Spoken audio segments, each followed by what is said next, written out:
And there was something cool that we're also talking, Carol, which is the differences between the cases of for credit in Brazil and the US, for example, because most of the credit that we have in Brazil is uncollateralized. Could you elaborate a little bit for us?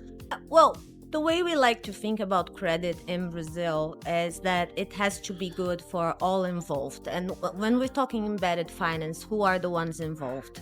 Pretty much whoever is getting the money. I mean, let's say the end user, whoever the channel itself, because there is a channel that you're using, let's say a mobility app or a delivery app, whatever. So it has to make sense into the context of the journey. Yeah. And it has to be good for funding as well.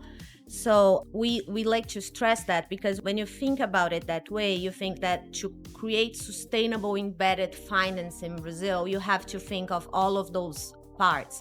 And in Brazil, credit is very different from the US because most people do not have assets to put in as collateral. Yeah. So when you create an opportunity like the credit worker line in Brazil, what you're giving people is collateral pretty much. We have the feeling that Brazil is going to evolve towards that direction in the next years. So in the US, when you look at most of the credit line is auto, it's home equity mortgage, but it's people who actually have assets. And what that means is they have access to better lines, cheaper lines, and let's just say, larger lines in terms of amount.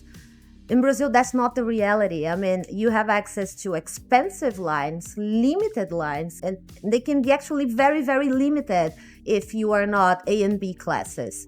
So when you come forward with a model such as the government just did, what you are creating is an endless opportunity playground for everyone involved, but most importantly, the end user. I mean, this someone is going to be able to tap into capital that wasn't there before.